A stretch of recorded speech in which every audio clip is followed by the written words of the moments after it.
Bom dia a todos. Com a presença do reitor Carlos Alexandre Neto, do secretário municipal adjunto do Meio Ambiente, André Carus, da pró-reitora de graduação, Valquíria Link Bassani, do pró-reitor de pós-graduação, Aldo Lucion, do pró-reitor de pesquisa, João Edgar Schmidt, da pró-reitora de extensão, Sandra de Deus, do secretário de ensino à distância e presidente da Comissão Nacional de Avaliação da Educação Superior, CONAES, Sérgio Franco, da secretária de Inovação Tecnológica, Raquel Mauler. É com grande satisfação que a Universidade Federal do Rio Grande do Sul recebe a todos nesta cerimônia de abertura do Salão URGS 2011, promovido pela Pró-Reitoria de Graduação, Pró-Reitoria de Pós-Graduação, Pró-Reitoria de Pesquisa, Pró-Reitoria de Extensão, Secretaria de Ensino à Distância e Secretaria de Inovação Tecnológica. Prestigiam também esta cerimônia integrantes da Administração Central, diretores de unidades, convidados externos do programa PIBIC, URGS, membros da comissão organizadora do SIC, membros da comissão organizadora da FIC, professores, técnicos administrativos, estudantes, senhoras e senhores.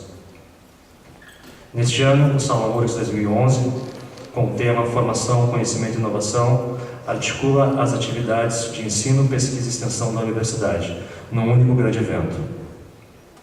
O evento propiciará ao público a oportunidade de percorrer espaços que apresentam e discutem novos conhecimentos produzidos na pesquisa científica, nas práticas docentes e na interação com a comunidade, apresentados de forma articulada nos salões de iniciação científica, salão de ensino e salão de extensão.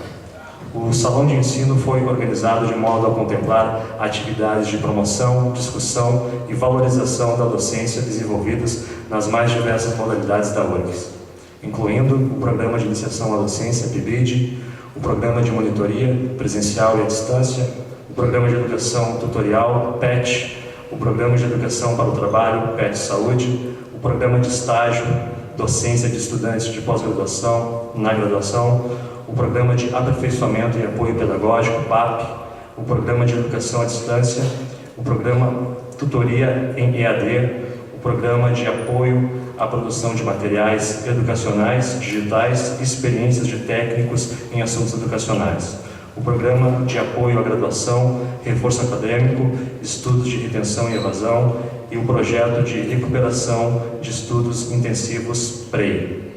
As experiências desenvolvidas serão apresentadas na forma de relatos, painel eletrônico, oficinas e exposições. Integrando a pesquisa, o ensino e a extensão, estão previstas atividades de divulgação da ciência, contando com a participação das escolas nas quais se desenvolve o programa PIBID da URGS. Além dessas atividades, palestras e mesas redondas serão realizadas ao longo da semana. Discussões de temas específicos e transversais, tais como o Plano Nacional de Educação, inovações e desafios do ensino superior e ética. Este evento conta com o apoio do Banco do Brasil. Assistiremos a seguir a apresentação musical com a pianista Catarina Leite Domenici, professora do Instituto de Artes da URGS. Catarina Leite Domenici possui uma carreira ativa como recitalista, camerista, docente e pesquisadora. É doutora e mestre em performance pela Eastman School of Music, onde recebeu o prestigioso Performance Certificate e o prêmio Lizzie T. Manson. Ao longo de sua carreira, apresentou-se em prestigiados festivais e recebeu diversos prêmios pela sua discografia e apresentações. Catarina é docente do Departamento de Música da URGS, onde atua como orientadora no programa de pós-graduação em música e é responsável pela coordenação do ensino de teclado no curso de licenciatura em música à distância desta universidade. Como pesquisadora, integrante do grupo de pesquisa em práticas interpretativas do programa de pós-graduação em música da URGS, tem diversos trabalhos na área da performance e cognição musical publicados e apresentados em congressos nacionais e internacionais. Catarina executará Frédéric Chopin, Noturno em Si bemol menor, Paolo Cavalloni, Confini, Marc Olivier, Funk for Nick.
Agradecemos a professora Catarina Leite Domenici pela apresentação e convidamos a compor a mesa de abertura o reitor Carlos Alexandre Neto, o secretário municipal adjunto do Meio Ambiente André Caruz, a pró-reitora de graduação Valquíria Link Passani, o pró-reitor de pós-graduação Aldo Lucion, o pró-reitor de pesquisa João Edgar Schmidt, a pró-reitora de extensão Sandra de Deus, o secretário de ensino à distância e presidente da Comissão Nacional de Avaliação da Educação Superior, CONAS, Sérgio Franco, a secretária de Inovação Tecnológica, Raquel Nauber.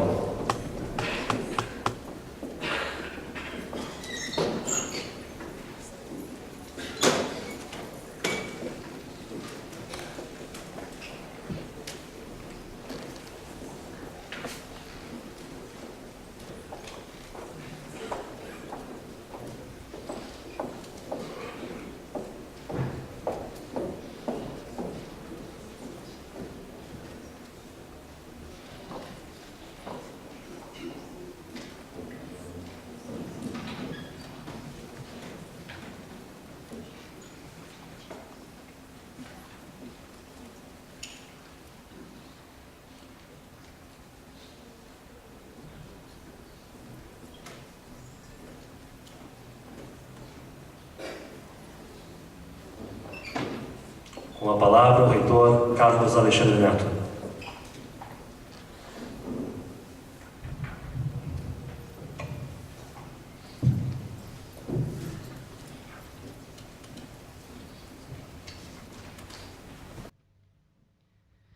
Bom dia a todos.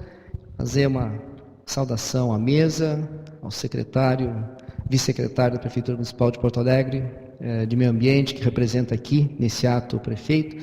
Saudar a todos os pró-reitores acadêmicos, secretários também, que compõem a mesa. Uma saudação especial para o professor Franco, que além de secretário, hoje aqui está ocupando, está falando, né, nessa conferência de abertura, como presidente da CONAS. Uma saudação a todos vocês, professores, servidores técnicos administrativos, estudantes, que participam desse nosso salão URGS 2011, salão integrado, como a gente tem se referido nos últimos momentos. Então é uma satisfação recebê-los a todos para esse salão que tem como tema formação, conhecimento e inovação. Os três pilares do que se faz na universidade, em toda a sua frenética atividade acadêmica, dessa vez reunidos num único evento. A universidade enfrenta sempre novos desafios e ela deve ser capaz de se reinventar nessa sociedade intensiva do conhecimento que caracteriza o século XXI. Além de inovar e expandir as ações acadêmicas, ela precisa buscar novas formas de dar visibilidade a essas ações, e é esta justamente a proposta desse Salão URGS 2011. Como você sabe, nós temos salões acadêmicos de iniciação científica, de extensão, de inovação, de ensino, que têm trajetórias muito ricas, tão ricas quanto distintas.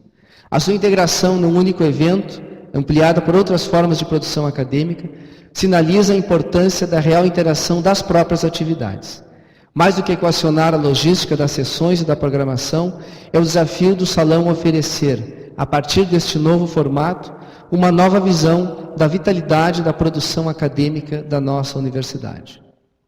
Conhecimento, formação e inovação são chaves desse primeiro salão integrado, um avanço em termos de concepção, formato e leitura, envolvendo ações de ensino, pesquisa, desenvolvimento tecnológico, extensão, educação para a ciência e internacionalização. A universidade é, por excelência, o espaço do novo, do diverso e do complexo. Assim é o Salão URGS 2011. Ocorre, então, a partir de hoje, aliás, já começou às 8h30 da manhã, né? A 23ª edição do Salão de Iniciação Científica, 12ª do Salão de Extensão, 7ª do Salão de Ensino, 6ª do Salão URGS Jovem, 10ª da Feira de Inovação e Desenvolvimento Tecnológico, e também temos duas novidades. Primeira, a Feira de Ensino e Popularização da Ciência, e primeiro Salão de Relações Internacionais.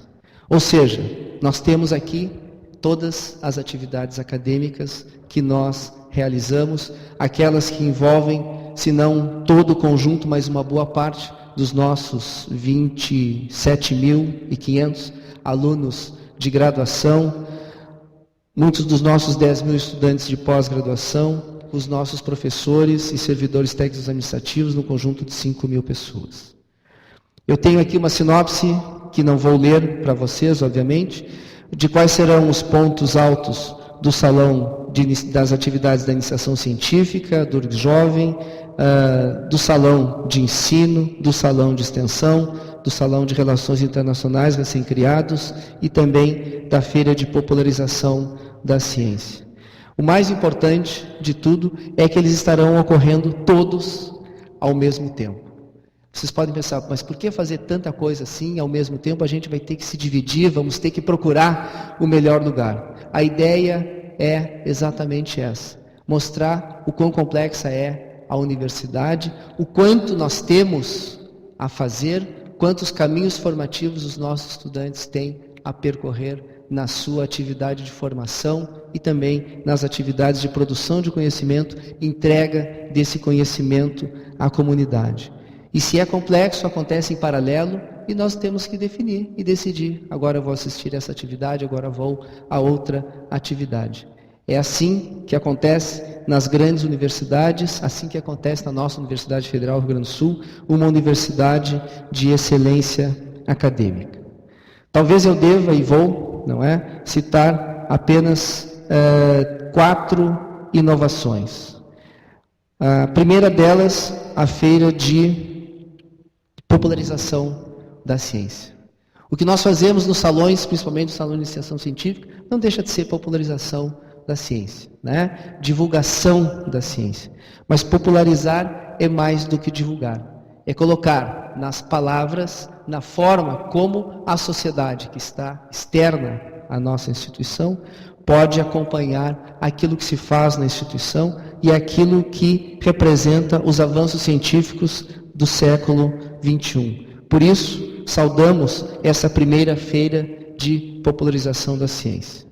Saudamos também o primeiro salão de relações internacionais, atividade que tem sido, sobre a qual tem sido muito falada e sobre a qual todos têm trabalhado muito nesse último período, sobretudo desde o início desta gestão, e que visa a dar não apenas visibilidade internacional às ações da universidade, mas sobretudo e fundamentalmente oferecer aos nossos professores e aos nossos estudantes, aos nossos professores, novas possibilidades de mobilidade internacional. Isso está agora celebrado nesse espaço do Salão de Relações Internacional, para o qual nós teremos, inclusive, representantes consulares participando e dando atividades. Na questão do uso das tecnologias, e não é apenas porque o professor Sérgio está aqui na mesa, mas nós temos a mostra virtual de pôsteres no segundo andar, que está realmente muito bonito. Levei um susto quando fui ali ver com o professor João, eu digo assim, quem é que fez um iPad desse tamanho, né? E de fato é isso que nós temos lá, uma tela touch muito grande, e são 3 telas, onde vocês podem ver vários dos nossos pôsteres incluídos aí na nossa mostra virtual, e também a sala de aula virtual que entrou em atividade na semana passada, né? Então são muitas, citei apenas essas, mas vocês verão, são muitas inovações, muitas apresentações no sentido de realmente mostrar a complexidade, a diversidade, a variedade e, sobretudo, de maneira mais importante, a qualidade do que se faz na nossa universidade e que envolve os nossos estudantes de graduação, os nossos estudantes de pós-graduação. Esta é, senhoras e senhores, a construção da excelência acadêmica que nós todos viemos fazendo desde há muito tempo nessa casa, uma tarefa que não começou conosco e não vai terminar, né, conosco, é uma tarefa que está no seio, e está na mente, e é, de fato, a missão de todos nós que nos dedicamos a fazer da Universidade Federal do Rio Grande do Sul aquilo que ela é. Eu quero, então, encaminhando, porque já falei demais, o encerramento da fala, agradecer a participação e a dedicação de todos que contribuíram para a realização desse Salão 2011. No início da proposta, ela foi vista assim, com uma certa dificuldade, digamos, né? Porque cada salão, como disse, tem a sua história e tem a sua cultura, e a ideia de misturar histórias e culturas não é uma coisa muito fácil, nem mesmo dentro da universidade. Então, aos nossos pró-reitores e secretários, CDTEC, ProRest, ProPG, Prograde, a Propesc e a SEAD, que abriram um pouco mão, né, daquela sua individualidade no sentido de construir um coletivo que represente melhor a universidade. Parabéns pela coragem e muito obrigado pela dedicação. Sei que não foi fácil, nas últimas semanas aí foi uma atividade frenética, não é? Os parabéns a todos os envolvidos, não apenas os pró-reitores, não é? A todas as comissões formadas por um número muito grande de docentes, sobretudo a todos os servidores que participam dessas pró-reitorias e secretarias que deram o suporte para que nós pudéssemos hoje estar inaugurando esse salão. E um agradecimento a toda a comunidade da URGS, que é quem faz com que essas coisas possam acontecer. Só mostramos porque há muita coisa sendo feita e sendo realizada. E para a abertura desse salão, nós convidamos, então, para apresentar uma primeira conferência sobre Universidade, Formação, Conhecimento e Inovação, pelo presidente da Comissão Nacional de Avaliação de Ensino Superior, CONAIS, o professor Sérgio Franco. O professor Franco, ele foi recentemente reeleito à presidência da CONAIS, é um especialista reconhecido nacional e internacionalmente no tema de avaliação e acreditação do ensino superior e que representa o país nas negociações relativas à integração e desenvolvimento do ensino superior na América Latina, especialmente no Mercosul. Talvez essa tenha sido a parte menos conhecida do currículo para vocês, do professor Franco, não é? O professor Franco é nosso colega, professor da FACED, também secretário de AD no nosso mandato, 2008-2012. Tem a sua formação pela nossa Universidade Federal do Rio Grande do Sul, também o seu mestrado, o seu doutorado. Ele é professor associado 2 da nossa universidade, na FACED, atua nos programas de pós-graduação em Educação e Informática na Educação. Foi, até há pouco tempo, presidente da Associação das Instituições de Ensino Superior Públicas para a Educação à Distância, Unirede, e diretor de Políticas de Educação à Distância das Redes de Educação à Distância do Ministério da Educação. Por toda essa competência e pelas posições que ocupa, é que nós convidamos, então, o professor Franco para nos falar sobre formação, conhecimento e inovação nesse momento tão peculiar que vive as universidades brasileiras, mas principalmente nesse momento de grande florescimento que vive a Universidade Federal do Rio Grande do Sul. Agradeço desde já, professor Franco, a sua generosidade em dividir conosco as suas ideias. Agradeço a todos vocês pela presença e desejo a todos nós um excelente Salão URGS 2011. Obrigado.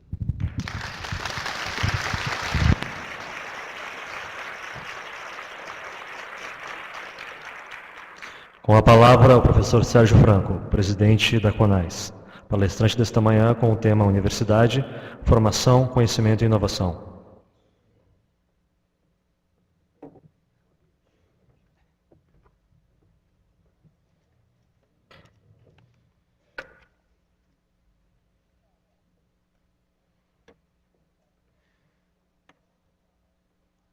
Bom dia a todos.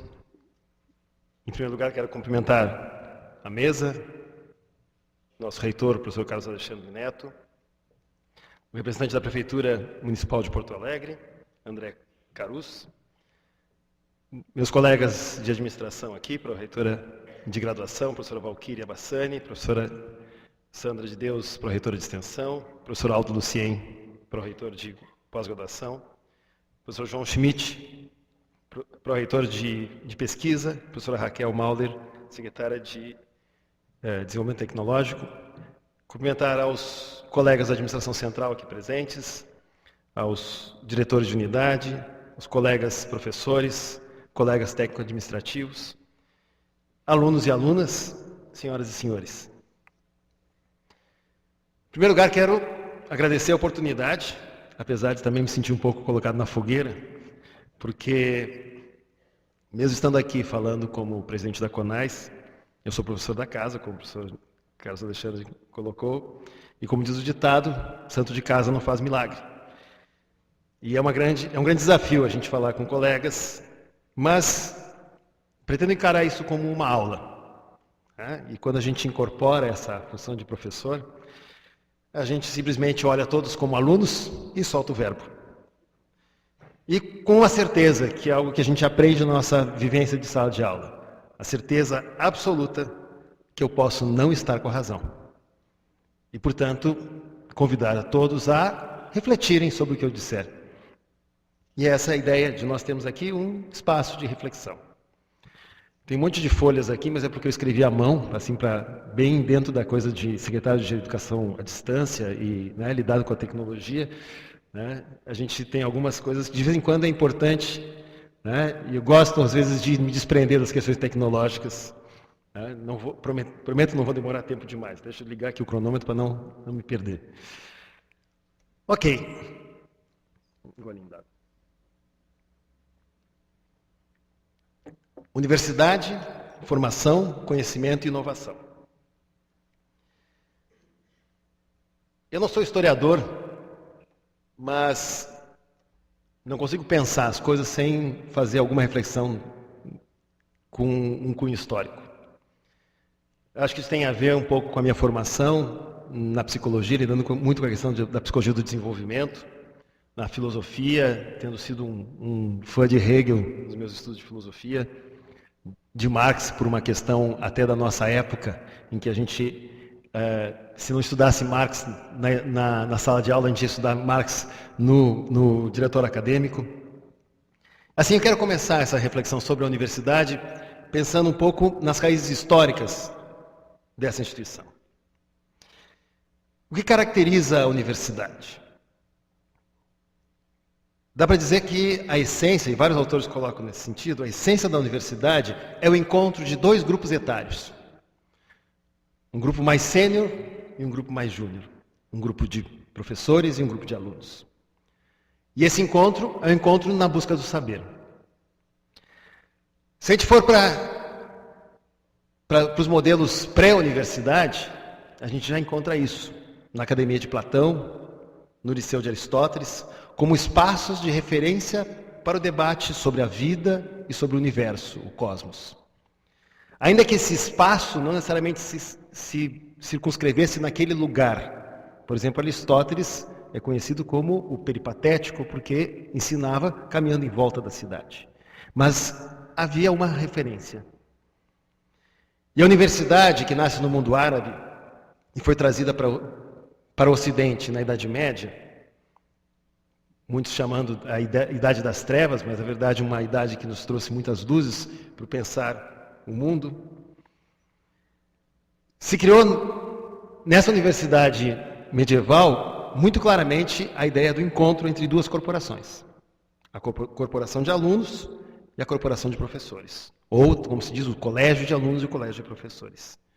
Inclusive com dois modelos que tinham um antagonismo do ponto de vista da sua gestão.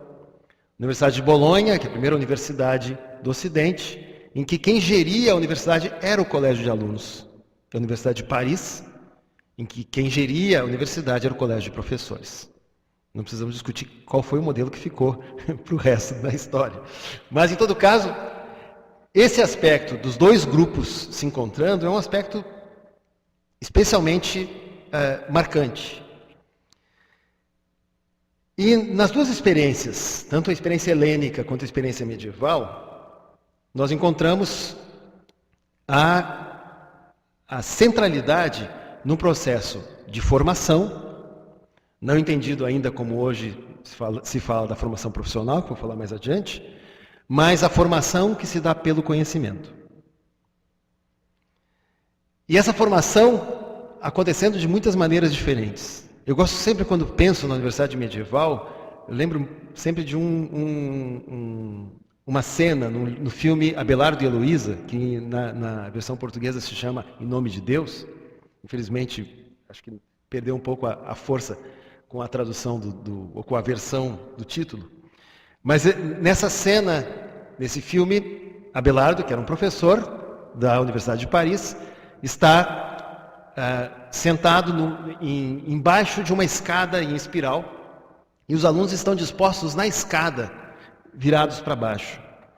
E acontece uma discussão do tema que estão estudando. Abelardo era professor de lógica, em que a disposição é muito diferente da disposição que a gente costuma pensar a sala de aula.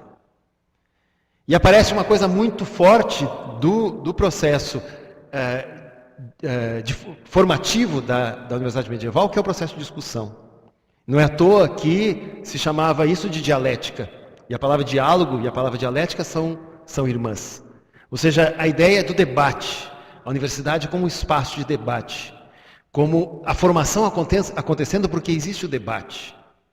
E é daí que surge também a prática, até hoje, da defesa de tese. E é importante que na Idade Média, a defesa de tese era a defesa de uma tese contra a tese de alguém, que muitas vezes até era o próprio professor. Então, os colégios de alunos e professores se degladiavam no saber. E essa degladiação, que é o significado profundo da palavra diálogo, é que era gerador dessa formação, dessa pujança do conhecimento. Às vezes eu me pergunto se não seria possível refundar esse espírito da universidade, tornar mais forte essa questão do diálogo, do debate, trazer novamente um protagonismo mais denso dos alunos. A gente vencer algo que está muito forte hoje em dia do aluno que vem procurar o diploma, procurar uma formação para uma prática profissional, mas ter junto consigo toda uma ideia de discutir a vida, discutir as relações, discutir o mundo. Nós temos ainda sementes disso presentes, mas ao mesmo tempo fica aqui um desafio que nós precisamos passar por um processo de mudança de atitudes, tanto de alunos quanto de professores, para que essa questão do debate, da fundação do pensamento a partir desse confronto de ideias, ele seja realmente algo que se espalhe em todos os cantos da universidade. Bom, mas a Universidade Medieval, trazendo essa primeira versão de como se lida com o desenvolvimento, com o conhecimento, primeira versão institucional, vamos dizer assim, ela se espalhou pelo mundo ocidental. E hoje também, para além do mundo ocidental, como lugar de conhecimento, mas não só como lugar de conhecimento, também como guardiã da cultura. Ou seja, um lugar para pensar o ser humano, pensar o mundo e pensar o cosmos. Um lugar para se buscar as respostas para as 3 perguntas fundamentais da humanidade. De onde nós viemos, para onde nós vamos e o que estamos fazendo aqui. E por que estamos aqui. A modernidade traz uma ressignificação dessa instituição, especialmente marcado com a fundação da Universidade de Berlim, por Humboldt, trouxe a ideia da universidade de pesquisa, a pesquisa para dentro da universidade. E aí a questão da formação do conhecimento é acrescida de uma explicitação da ideia da inovação. A inovação, de uma maneira muito forte, presente dentro do cotidiano da universidade. E se nós formos olhar no cenário mundial, os vários modelos de universidade ainda existem. Instituições em que a pesquisa tem um aspecto central, instituições em que o ensino tem um aspecto central. Foi muito interessante quando nós, da CONAIS, fomos homologar as avaliações, as acreditações de cursos da Bolívia, encontramos uma universidade que se dedica muito pouco à pesquisa, mas que tem um acento na questão educacional, formativa, muito mais intensa do que nós temos no Brasil. A preocupação pedagógica presente nas universidades bolivianas é algo realmente interessantíssimo. Ou seja, existem modelos diferentes que ainda coexistem e que todas elas se identificam como universidades. Mesmo no Brasil, nós temos as universidades especializadas, como a nossa vizinha aqui, Universidade de Ciências da Saúde de Porto Alegre. Nós temos as universidades mais generalistas, mais universais, como é o caso aqui da URGS. Nós temos grandes universidades e temos também universidades grandes, que não são grandes universidades, mas são universidades grandes. E temos até aquelas que são ao mesmo tempo grandes universidades e universidades grandes. Nós temos universidades que são públicas, que têm uma relação específica com o modo de se lidar com a sociedade, nem sempre tranquila, nem todas elas funcionando da mesma maneira. Nós temos instituições privadas em sentido estrito, com fins lucrativos, o que é permitido por lei, o que traz questões importantes, mas não quer dizer que elas necessariamente estejam distantes dos fundamentos da formação, do conhecimento e da inovação. Nós temos instituições também comunitárias e filantrópicas, no caso das instituições comunitárias aqui no Rio Grande do Sul, com um espaço muito importante, muito específico. Ou mais do que específico, muito abrangente. E quando se pensa na Universidade do Brasil, a gente começa a ver como é que a política educacional brasileira e como é que a própria legislação brasileira trata a universidade. E a gente vê que existe uma centralidade no modo de pensar a universidade no Brasil, na graduação, como ponto de partida. A Valquíria já me olhou assim com... Então aí a questão dos concursos, que a gente faz concurso para professor em função das vagas que se tem no ensino de graduação. Mas ao mesmo tempo, em uma resolução recente, o Conselho Nacional de Educação entendeu que só existe universidade se tiver graduação e pós-graduação. E hoje, no mínimo, uma universidade tem que ter um conjunto de cursos de graduação, 4 mestrados e 2 doutorados. Nós já estamos muito além disso, né? Praticamente, acho que até o número de programas de pós-graduação, acho que está superior ao número ou está muito próximo ao número de cursos de graduação.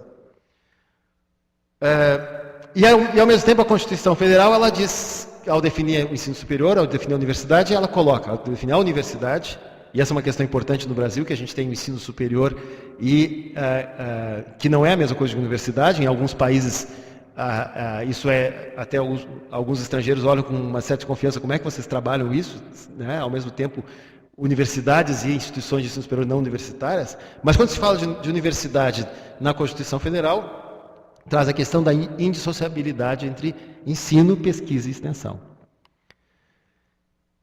E essa palavra indissociabilidade é uma palavra complicada.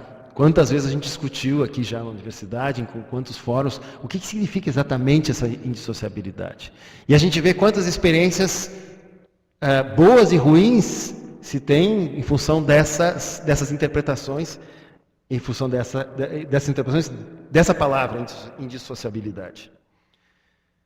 E no fundo, aqui vem uma questão importante, que é, afinal, existe ou não existe alguma predominância de uma sobre a outra?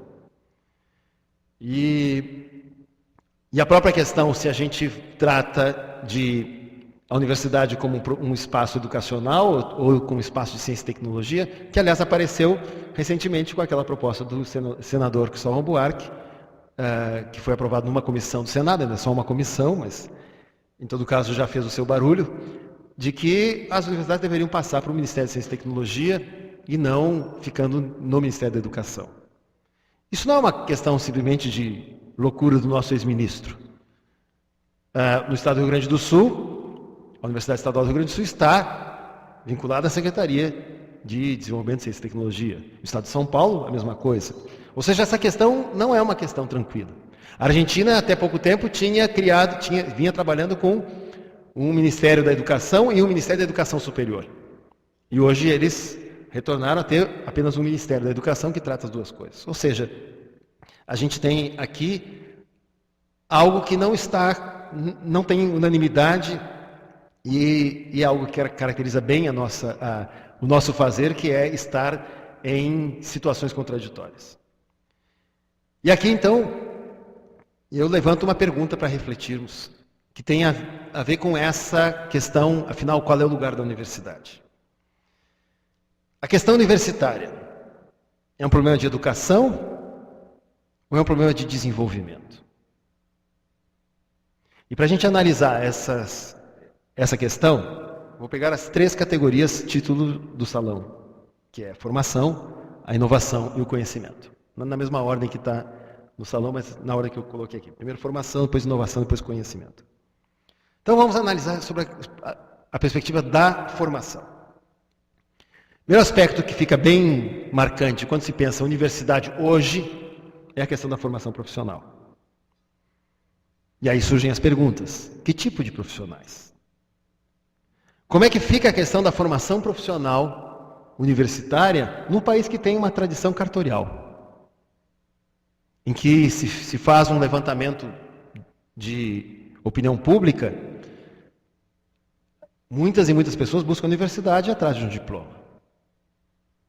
E por isso, então, muitas profissões encontraram como forma de se valorizar entrar na universidade. Passar a ser um curso universitário. E algumas entraram na universidade através de movimentos corporativos. E algumas delas entraram na universidade por um movimento desse jeito e se qualificaram como universitárias, desenvolvendo pesquisa, extensão, fazendo um processo de construção de conhecimento, de produção de conhecimento. Outras ainda não. Mas pensar a universidade como locus da formação profissional traz alguns problemas que a gente precisa enfrentar. A questão da relação com o mercado é a primeira delas. Mais de uma vez, nós tivemos aqui eventos em que representantes do meio empresarial diziam: ora, a universidade precisa formar os profissionais que nós precisamos na indústria. Será que é esse o nosso papel? Um papel de apenas resposta àquilo que o mercado quer? Um outro problema é a relação com os órgãos de classe. E quando se trata da avaliação da educação superior, isso aí é algo muito forte. O quanto os órgãos de classe dizem: não, nós queremos pautar essa avaliação, porque a gente quer que a formação vá para esse lado. Aliás, na sexta-feira estava num evento da Ordem dos Advogados do Brasil, exatamente discutindo essa questão, afinal, a relação entre exame de ordem e ENAD, como é que fica essa questão do que a Ordem dos Advogados se espera dos cursos de Direito e o que a educação espera do curso de Direito. A quem cabe dar os limites, como é que ficam os pareceres dos conselhos profissionais nos processos regulatórios do Ministério da Educação. Também aqui, quando se pensa nisso, vem a questão dos egressos, a questão do registro profissional, né, essa questão toda de como é que fica os registros, será que a universidade se adianta, vai a reboque, o quanto a universidade pode ou não pode ir abrindo essas frentes de novas profissões, de novas especializações. Também uma questão mundial que se usa para avaliar os cursos é a avaliação de onde estão os egressos. Nós também temos um cuidado muito grande que, se nós transformarmos apenas numa visão estreita de que qualidade do curso depende de uma avaliação da localização dos egressos, a gente pode estar fazendo simplesmente uma pesquisa de mercado e dizendo que a universidade tem que estar adequada ao mercado. E quando a universidade forma para além do mercado? O exemplo mais marcante disso é o bacharelado em filosofia. Qual é a profissão do bacharel em filosofia? E, no entanto, é um curso praticamente presente em todas as universidades e que tem um papel importantíssimo na formação. Mas também a gente tem a questão, que citei essa área do direito, em que a gente tem um curso que não forma para uma profissão. E que a decisão profissional ela é posterior ao curso. Ou cursos outros que se complementam com a pós-graduação. Ou seja, a questão da formação na universidade passa, hoje em dia, sem dúvida nenhuma, pela formação profissional. Mas ela não se resume à formação profissional. E o que se espera da universidade é a formação de cidadãos e, principalmente, a formação das lideranças. E aí, quando a gente pensa em formação do cidadão, de formação geral, nós aproximamos a universidade da escola. E aqui o pezinho do professor da Faculdade de Educação, não posso deixar de fazer esse tipo de relação. Afinal, a escola que nós conhecemos, ela é um pouco mais antiga do que a universidade que nós conhecemos. Então, a escola no Ocidente é um pouco mais antiga que a Universidade do Ocidente. Elas nasceram por razões diferentes, mas elas se encontram no decorrer da história. E hoje a universidade tem uma marca muito grande dessa instituição criada lá no século X, que é a escola, e que existe não simplesmente como um espaço de formação, mas como uma estratégia civilizatória. E a universidade se insere nessa estratégia civilizatória de fazer a formação pelo conhecimento. E por isso que o formato da universidade hoje está muito próximo ao formato da escola. A sala de aula é o exemplo mais claro disso. Mas então a universidade, lidando com a formação, mas não com uma informação, nem como uma, esperamos, deformação, mas com a ideia de plantar para crescer. Dar a possibilidade de si, como uma expressão muito que os espanhóis gostam muito de usar, da conformação. E essa formação, ela só se faz se tiver uma característica muito importante, que é a autoria no processo de formação. Autoria, que está relacionado com o termo autoridade, né? Mas pensamos autoridade como aquele que tem autoria, que é autor do seu pensamento. Isso só se faz com liberdade de pensamento. Isso só se faz com o ato de pensar sobre o que se ensina. Com a não repetição. E esse é um desafio muito grande que a gente tem hoje com o crescimento enorme de informações, a produção de conhecimento gigantesca que se tem hoje em dia, e ao mesmo tempo a gente não reduzir o aspecto formativo à mera informação. E para a educação à distância isso tem um desafio especial, que é muito mais fácil a gente fazer uma coleção de informações e passar. Essa questão da formação e da autoria, por um lado é muito fácil, porque está muito presente dentro do nosso espírito de ser professor. Eu digo sempre que professor, no fundo, todo ele é um megalomaníaco. A gente se acha tão bom que a gente resolve ensinar os outros. Mais ou menos esse é o perfil do professor.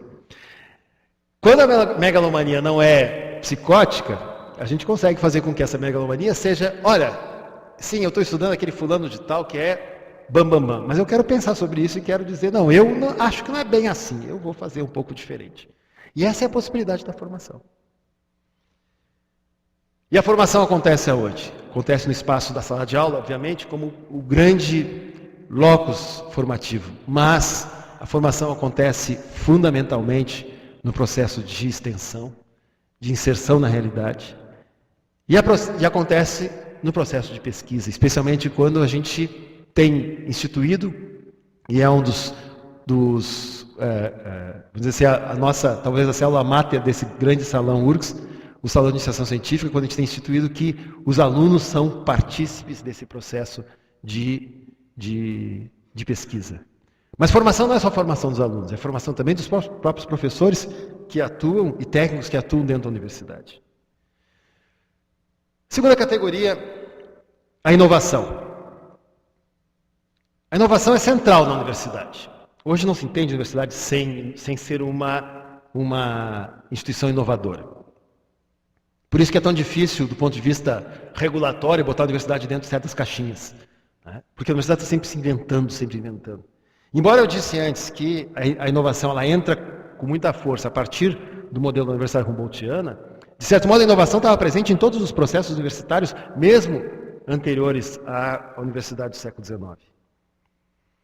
Mas o que fica muito forte a partir da Universidade de Berlim é a ideia de que a universidade tem um compromisso fundamental e um compromisso intrínseco com o desenvolvimento da ciência. E quando se fala no compromisso com o desenvolvimento da ciência, hoje em dia se fala necessariamente com o desenvolvimento da ciência e da tecnologia. Ou seja, um compromisso com o desenvolvimento econômico, social, humano e planetário.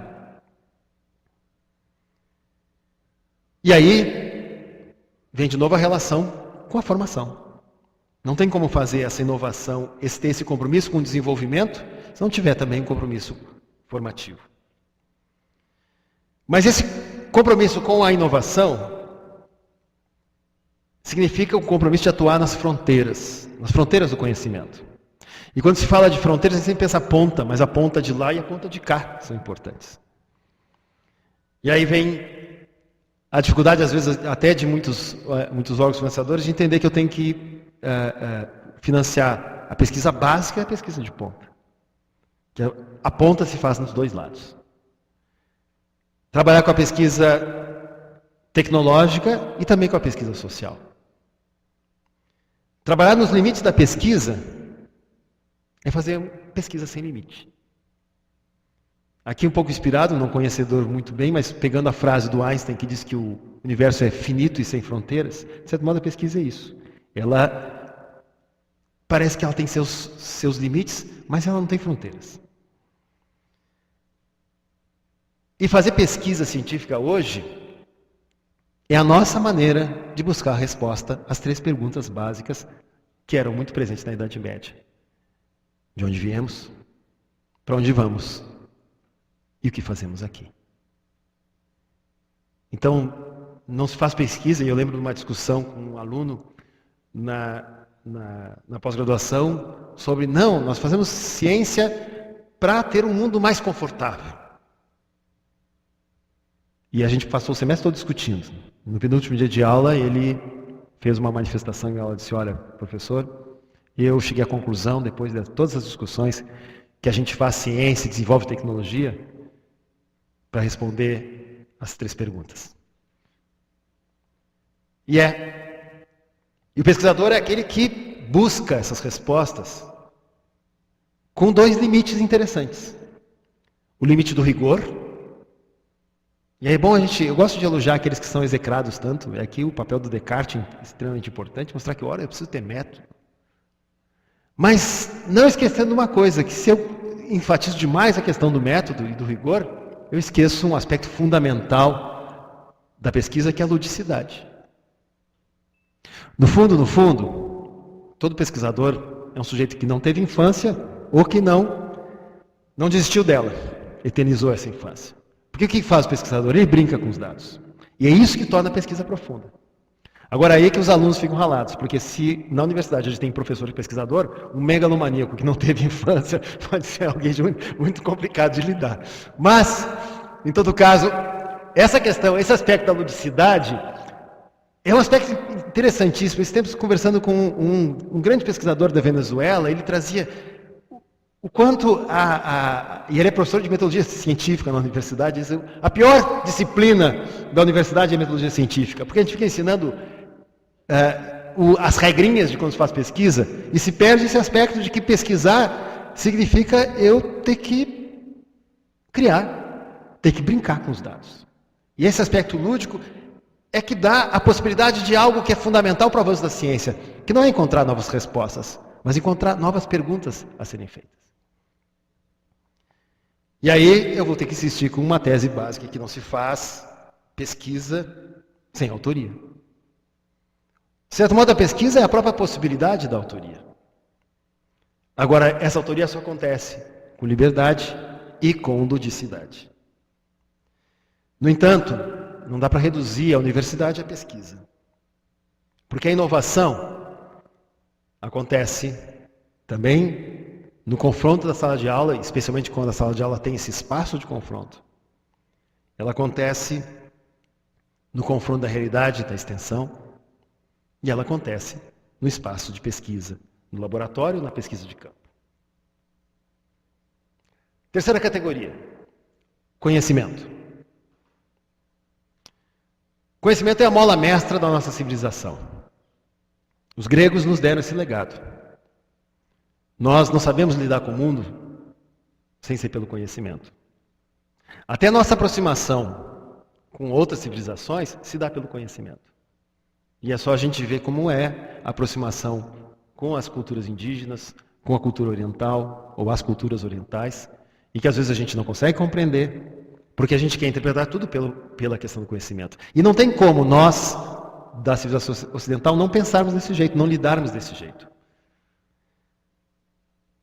Mas, hoje em dia, a questão do conhecimento se torna mais importante ainda e mais central, porque conhecimento virou sinônimo de poder e de riqueza.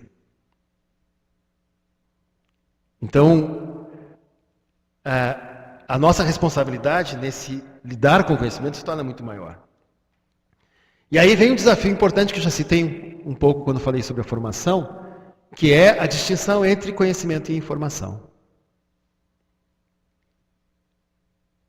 volta e meia a gente brinca, tem alguma dúvida, a gente pergunta para o Dr. Google. Né? Como as informações estão todas aí.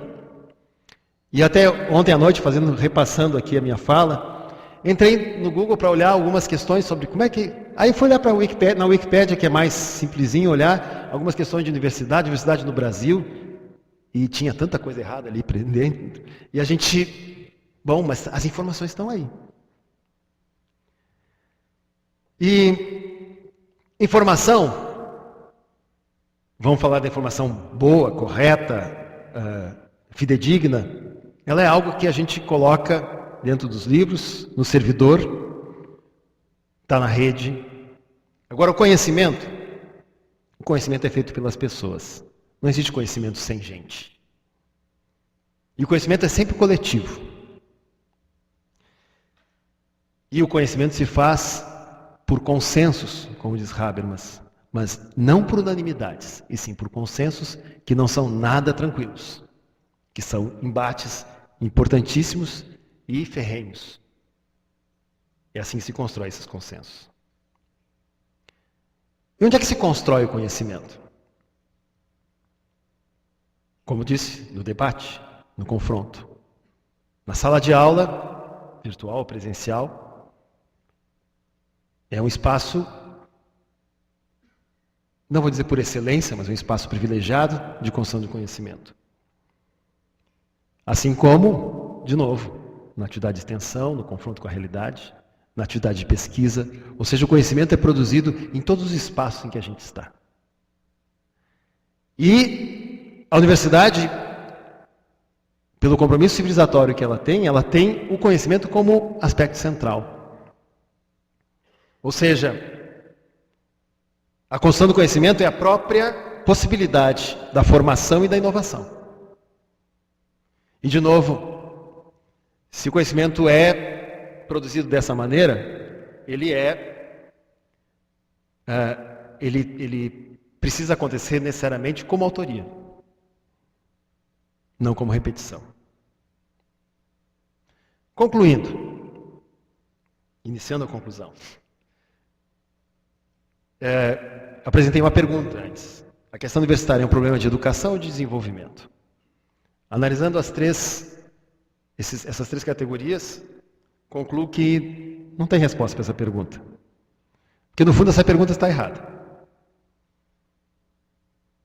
Na nossa civilização não existe desenvolvimento sem educação. No entanto, eu gostaria de afirmar que a universidade, ou a questão universitária, é essencialmente educacional, porque ela é relacional. Porque, como eu dizia no início, a universidade é o encontro de duas gerações. E é assim que o ser humano, que o Homo sapiens, acabou se consolidando como espécie.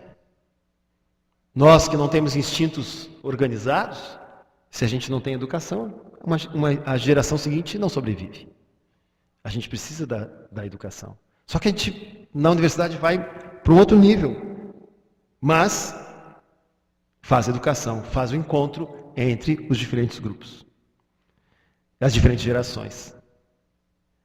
Diferentes grupos e diferentes gerações. Como as coisas não se encaixam tão perfeitamente, porque professores jovens, às vezes tão jovens quanto alunos, universidades da terceira idade, com alunos mais velhos do que os professores. Uma corporação que se integra de uma maneira muito forte dentro da universidade, que não é pensada, pelo menos ao se falar da universidade medieval, que é a corporação dos técnicos administrativos, que passa a ter uma função extremamente importante nesse fazer desse encontro entre as gerações de conhecimento. Isso é educação, não é ensino. Ou seja, não dá para pensar a universidade como uma instituição de ensino. Tem que pensar ela como uma instituição de educação. Porque faz toda a formação, vai além de ensino. Embora a nossa formação seja pautada pela questão do conhecimento, ela vai além do que a transmissão do conhecimento. Claro que a educação é muito mais que a universidade, mas passa por ela. E nesse sentido, tenho que concordar, e eu sempre fico me me policiando, porque eu passei toda a minha vida de estudante com aquelas máximas de que, mais ou menos, do tipo, ai, governo, sou contra. E aí, quando assim, tem que me cuidar para não ficar fazendo discurso chapa branca, né? Mas, em todo caso, a gente tem hoje uma política educacional que é interessante em relação à universidade. Se entende que é só com grande investimento na educação superior, principalmente nas universidades, é que a gente vai ter uma melhoria na qualidade educacional brasileira. Investir na universidade é condição sine qua non, mas não é condição suficiente para melhorar a educação. Para o país ocupar também o lugar que está se abrindo para ele no cenário mundial. E é estando exatamente pela possibilidade, pela capacidade da universidade estar visceralmente ligada às questões locais, às questões da educação básica, às questões da cidade, às questões dos direitos humanos, da desigualdade social, das questões da saúde, dos problemas regionais, problemas tecnológicos locais, é que ela se abre para o mundo, que ela pode ter alcance mundial. Então, essa contradição entre investir na universidade, investir nas situações, vamos dizer assim, do chão, ela existe como algo que não tem que ser superada, porque eu tenho que investir nas duas áreas. E a universidade dá essa possibilidade porque ela está enraizada nessas questões locais. Por isso que uma universidade como a URGS pode se colocar no desafio da sua internacionalização. E é no desafio das questões bem nossas, bem gaúchas, bem porto-alegrenses, estando ligado às nossas necessidades locais e ao mesmo tempo aberta para o mundo e para o universo, é que se pode construir uma universidade de excelência, que é aquilo que nós escrevemos no nosso PDI. Só que essa questão do local e do universal não é mera retórica. A complexidade dessa contradição nos coloca um desafio importante. Ou planejamos a construção da excelência em todas as dimensões da formação, da inovação e do conhecimento.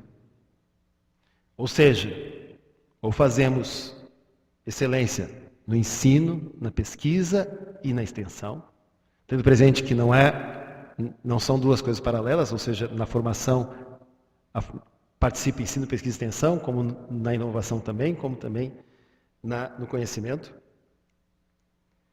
Então, ou nos planejamos na construção dessa excelência, ou perdemos a possibilidade da excelência.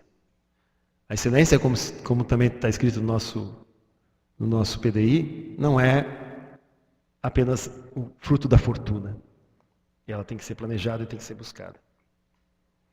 E assim,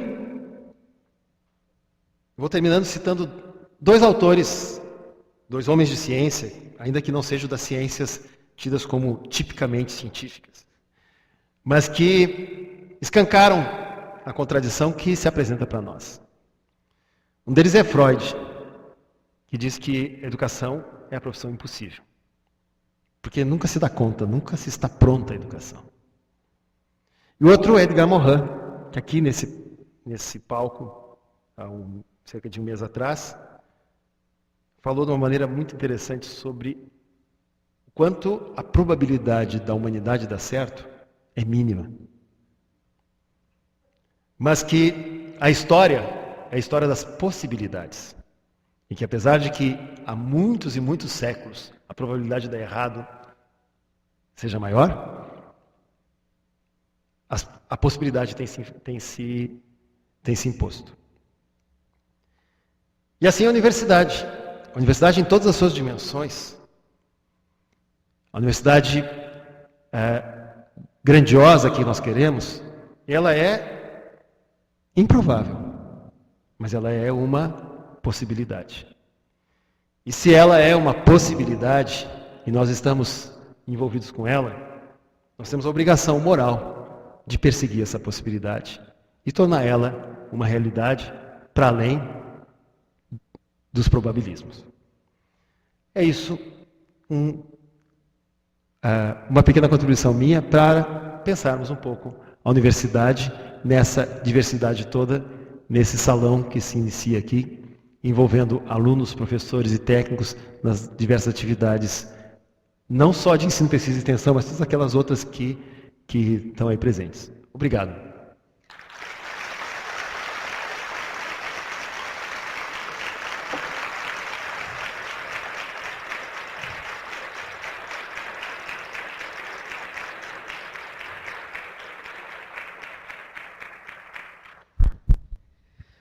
Agradeço ao professor Sérgio Franco a belíssima reflexão sobre a universidade.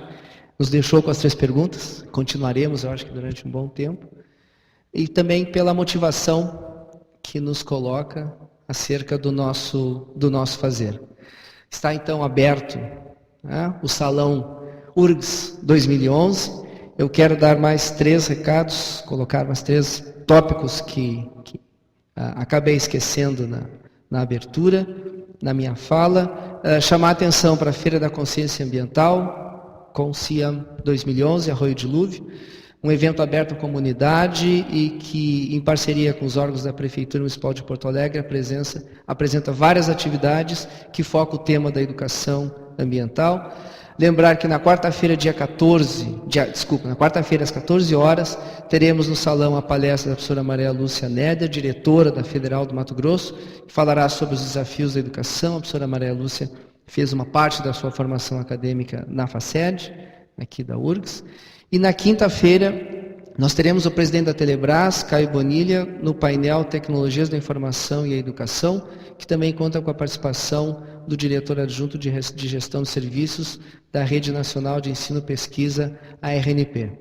Encerrando, quero também estender os nossos agradecimentos a todas as instâncias da universidade que estão dando suporte à realização do salão, obviamente a infraestrutura, a Pró-Reitoria de Planejamento, a Secretaria de Comunicação, e agradecer de forma muito especial os diretores das unidades acadêmicas, muitos aqui presentes, e que também estão dando suporte através dos seus professores, servidores e estudantes. Então, está aberto oficialmente o Salão URGS 2011, bom evento para todos nós, e vamos seguir na construção da excelência acadêmica da Universidade Federal do Rio Grande do Sul. Bom dia.